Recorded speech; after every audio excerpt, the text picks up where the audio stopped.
বিপন্ন জনজীবন, জ্বালানি এবং খাবার ঢুকতে দিচ্ছে না তালেবানরা। একটা টুইট বার্তায় জানালেন, আফগানিস্তানের বর্তমান স্বঘোষিত কার্যনির্বাহী প্রেসিডেন্ট আমরুল্লাহ সালেহ উত্তর বাগালহান প্রদেশের পাঞ্জেশিরের প্রবেশপথ আন্দারাব উপত্যকা দখলে মরিয়া তালেবান গোষ্ঠী। এখানে তালেবানের বিরুদ্ধে আহমেদ মাসুদের নেতৃত্বে প্রতিরোধ বাহিনী গড়ে উঠেছে। রয়েছেন অ্যাক্টিং প্রেসিডেন্ট আমরুল্লাহ। আফগানিস্তানের এই প্রদেশটিকে এখনো পর্যন্ত কবজা করতে পারেনি তালিবান জঙ্গি। আহমেদ মাসুদ এখন তালেবানদের ঠেকাতে নিজস্ব বাহিনী তৈরি করেছেন, তবে সেখানকার বর্তমান অবস্থা খুবই খারাপ। আন্দারা উপত্যকায় তালেবানরা খাবার এবং জ্বালানি ঢুকতে বাধা দিচ্ছে। এখানকার মানুষ চরম দুরবস্থায় রয়েছেন। হাজার হাজার মহিলা আর শিশু পাহাড়ে পালিয়ে গেছে। গত দুদিন ধরে তালেবানরা শিশু আর প্রাপ্তবয়স্কদের অপহরণ করে তাদের প্রতিটা বাড়ির দরজায় তল্লাশি চালানোর কাজে নিযুক্ত করেছে। এর আগে অবশ্য সালেহ তালেবানদের পাঞ্জেশির প্রবেশে হুঁশিয়ারি দিয়েছিলেন। রবিবার সালেহ একটা টুইটে লেখেন, পাঞ্জেশিরের প্রবেশপথ আন্দারাব উপত্যকার অঞ্চলে তালেবানরা বিশাল বাহিনী নিয়ে আটকে রয়েছে। ইতিমধ্যে প্রতিরোধ বাহিনী সালাং হাইওয়ে বন্ধ করে দিয়েছে। উনি তালেবানদের উদ্দেশ্যে বার্তা দেন, এই উপত্যকা এড়িয়ে যেতে হবে, নয়তো তোমাদের দেখে নেব। অন্যদিকে রাষ্ট্রপুঞ্জের মানবাধিকার সংগঠনগুলি সতর্ক করেছে যে তারা আফগানিস্তানে জরুরি ভিত্তিতে প্রয়োজনীয় জিনিস সরবরাহ করতে পারছে না। এখনই একটা মানবাধিকার উড়ান সেতু তৈরি করা দরকার, যাতে কোনো বাধাবিঘ্ন ছাড়াই ওষুধ এবং অন্যান্য জরুরি সামগ্রী ওই দেশে পাঠানো যায়।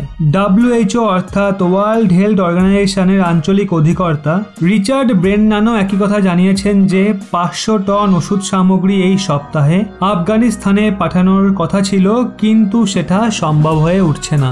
ওদিকে পাঞ্জেশিরে বাড়ছে মাসুদের শক্তি। হেলিকপ্টারে করে হাতিয়ার নিয়ে পৌঁছালো প্রাক্তন কমান্ডার। আফগানিস্তানের পাঞ্জেশির উপত্যকা সেই বাছাই করা কিছু এলাকার মধ্যে পড়ে যেখানে এখনো তালেবানরা কবজা করতে পারেনি। সেখানকার বিদ্রোহীদের নেতৃত্ব দেওয়া আহমেদ মাসুদের যোদ্ধারা বড়সড় যুদ্ধের প্রস্তুতি নিচ্ছে। ন্যাশনাল রেজিস্ট্যান্ট ফ্রন্ট অর্থাৎ নর্দার্ন অ্যালায়েন্সকে হেলিকপ্টারে করে হাতিয়ারও সাপ্লাই দেওয়া হচ্ছে। উপরাষ্ট্রপতি আমরুল্লাহ সালেহ পাঞ্জেশিরে রয়েছেন।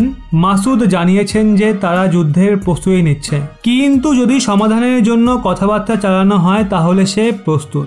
সংবাদ সংস্থা রয়টার্স অনুযায়ী নর্দার্ন অ্যালায়েন্স তালেবানের বিরুদ্ধে লড়াই লড়ার জন্য আরও মজবুত হয়েছে।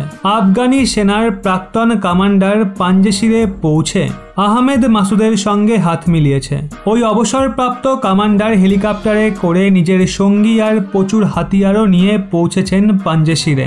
আর তালেবান বিরোধী গোষ্ঠীর সাহায্যের জন্য প্রাক্তন উপরাষ্ট্রপতি আহমেদ জিয়া মাসুদ এবং নর্দার্ন অ্যালায়েন্সের প্রাক্তন কমান্ডার আমানুল্লাহ গুলজার পাঞ্জেশিরে পৌঁছেছেন।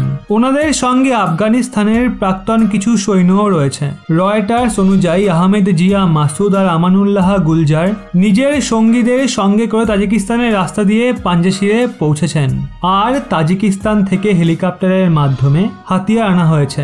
আপনাদের আগেই বলেছি, তালেবান পাঞ্জেশিরের আন্দারাব, বাগালহান সমেত বেশ কয়েকটি এলাকায় মাসুদ বাহিনীর কাছে কড়া জবাব পাচ্ছে। সোমবার আন্দারাবে দুই পক্ষের সংঘর্ষে 50 জন তালিবানি নিকেশ হয়েছিল। অন্যদিকে এর আগে নর্দার্ন অ্যালায়েন্সের বাগালহানে প্রায় 300-র মতো তালিবানিকে নিকেশ করেছিল, যদিও তালেবান তা অস্বীকার করেছে।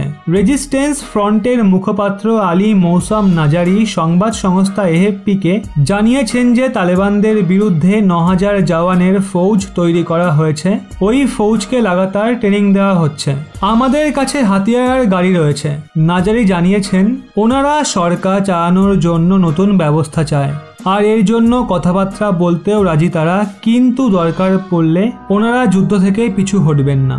অন্যদিকে তালিবানও পাঞ্জেশির মামলা শীঘ্রই সমাধানের পক্ষে রয়েছে। তাদের মতে পাঞ্জেশিরের যোদ্ধাদের শান্ত না করলে সরকার চালাতে সমস্যায় পড়তে হবে। আর তালেবানের বার্তাবাহকরা আহমেদ মাসুদকে সরকারে যুক্ত করানোর জন্য কথাবার্তা চালাচ্ছে বলে জানা গিয়েছে। শেষ অবধি জয় কার হবে অবশ্যই নিচে কমেন্টে জানান।